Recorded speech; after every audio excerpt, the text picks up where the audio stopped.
In 2003, a Chinese battery company with zero automotive experience announced it was going to build cars. The global auto industry didn't just ignore it, they laughed. Warren Buffett, one of the most careful investors alive, put nearly $250 million into it. And within 2 decades, that same company became the best-selling electric vehicle brand on the planet, outselling Tesla in its own game. The name was BYD. And depending on who you ask, what they built is either the greatest industrial miracle of the 21st century, or the most dangerous corporate deception the world has never fully examined. Hey, this is Mark, and you're welcome to AUTOSAYS. If that already made you question something, stay with me. Hit subscribe so you don't miss where this goes. Here's what almost nobody talks about. BYD's rise wasn't just fast. It was structurally impossible by every rule that has ever governed the automobile industry. And when something defies every known rule, you have 2 choices. Accept that a miracle happened, or ask who was really writing the rules. Let's go back to the beginning. Wang Chuanfu founded BYD in 1995. Not a car company, a battery company. His background was chemistry, not engineering. His headquarters was a rented facility in Shenzhen. He had no patents that hadn't been reverse engineered, no proprietary manufacturing lineage, no decades of accumulated safety data. What he had was something far more powerful in China's economic climate at the time. The ability to undercut any competitor on cost by a margin that shouldn't have been mathematically possible. And here's where it gets strange. In the early 2000s, BYD began manufacturing mobile phone batteries for companies like Nokia and Motorola. They weren't just competitive, they were undercutting established Japanese battery makers by 40%. Industry analysts called it a pricing anomaly. Some called it dumping. The Chinese government called it innovation. Nobody at the time could fully explain how a company with limited infrastructure and a workforce that had never built batteries before was suddenly producing them cheaper and faster than Sony and Sanyo, who had been doing it for decades. But you'd think at this point, someone would have said, "Hey, maybe we should slow down and figure out how this is actually happening." Nobody said that. In 2003, BYD did something that felt like a fever dream. They acquired a failing state-owned automaker called Tsinchuan Automobile, paid next to nothing for it, and declared they would be one of China's top automakers within 5 years. The announcement was met with open ridicule. Auto executives in Detroit, Tokyo, and Stuttgart had a field day. You don't just walk into car manufacturing. There are regulatory gauntlets, crash test certifications, years of supply chain development, engine calibration that takes entire engineering departments, a decade to refine. CBD had none of that institutional knowledge, and yet they launched their first car, the F3, in 2005.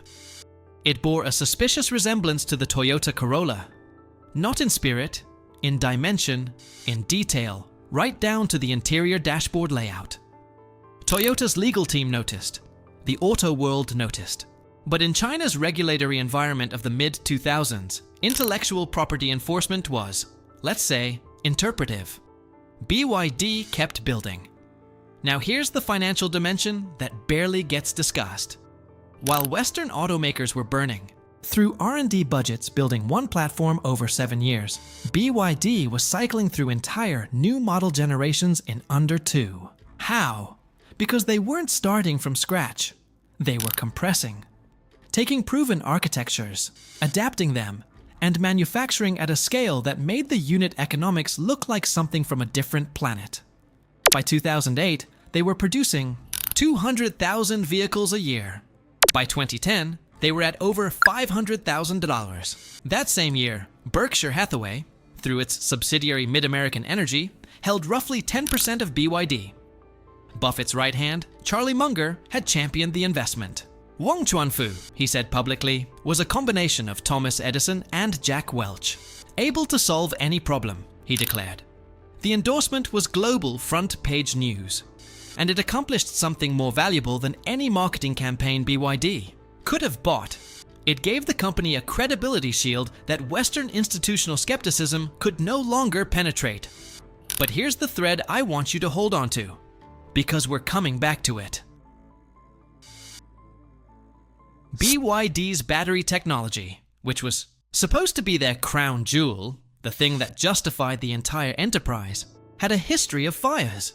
Not metaphorical fires, actual fires. Their early lithium iron phosphate batteries, marketed as safer than conventional lithium-ion, were involved in dozens of electric bus incidents in China between 2010 and 2016. Fires that killed passengers. Fires that happened during charging. Chinese authorities investigated, issued findings, and then, in several documented cases, those findings were quietly revised or reclassified. You'd think that would be the end. That any automaker sitting on that safety record would face the kind of regulatory wall that ends companies.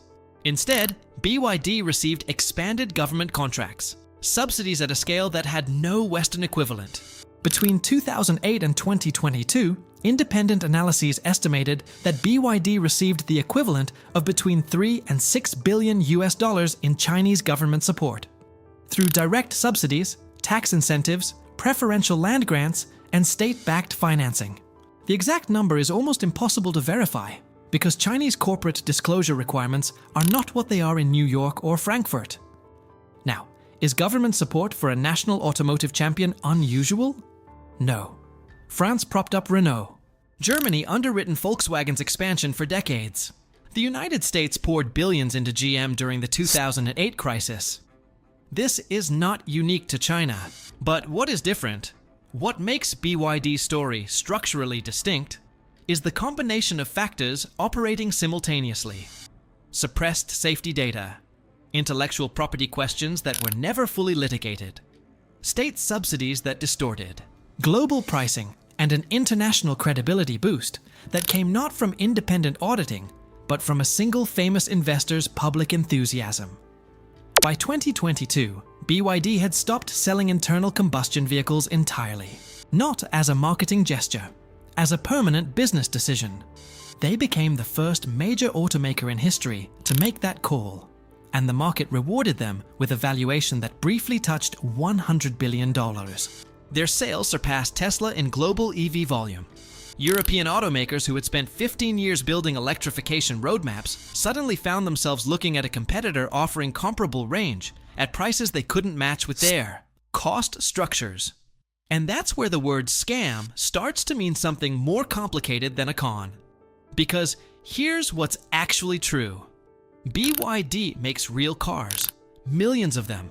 The batteries work, the range is real, the price is real. By every consumer metric, a BYD vehicle delivers what it promises. If you buy one, it will drive. It will charge. People who own them in Europe and Australia report broadly positive experiences. In that sense, the product is not a scam, but a scam doesn't require the product to be fake. Sometimes the scam is structural. Sometimes the scam is the conditions under which a competitor was built. Conditions that could never be replicated by any company operating under transparent financial reporting, genuine IP law, and a government that isn't simultaneously your largest customer, your subsidy source, and your regulatory authority. The real question, the one that makes boardrooms in Munich and Detroit genuinely nervous, isn't whether BYD's cars work. It's whether any automaker on Earth could have become BYD if they'd had access to everything BYD had access to.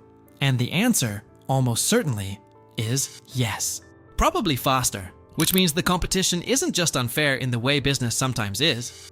Where one company is smarter, leaner, more aggressive, it's unfair in a way that has no market correction. Because you can't out-innovate a state. You can't out-subsidize a government.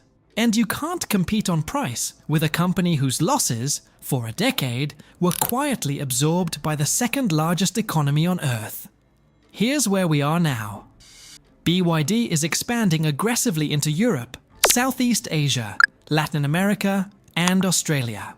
In each of these markets, they're pricing vehicles at levels that local manufacturers, who pay market rate wages, market rate capital, and full regulatory compliance costs, cannot match. The EU launched an anti-dumping investigation in 2023. Tariffs have been discussed. Some have been implemented. But tariffs are a speed bump, not a wall.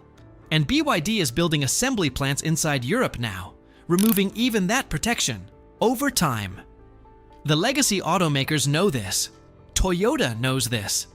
Volkswagen, which is facing the most serious financial contraction in its post-war history, knows this. Ford knows this. They've been watching BYD the way you watch something. You can't fully explain and can't afford to dismiss. So what is BYD really? It's a company that makes excellent cars. It's also a company whose existence required conditions that will never exist again for anyone else, anywhere. It's a market triumph built on a foundation that no free market produced. And the question of whether that makes it a scam, or just history doing what history always does, is probably the most important question in the global auto industry right now. Here's what I'll leave you with. Every industrial revolution has a story like this. A company that shouldn't have existed, winning in a way that wasn't supposed to be possible. Sometimes it's exploitation. Sometimes it's genius. Usually it's both. BYD is both. What I want to know from you is this. If a car company delivers a genuinely good product, but the conditions that allowed it to exist were never available to its competitors, do you buy the car? Drop your answer in the comments. I want to see where you land on this one. And if this video made you think differently about something you thought you already understood, the next one is going to do it again. A car company you've trusted for decades has been hiding something much bigger than BYD ever did. That one's coming next.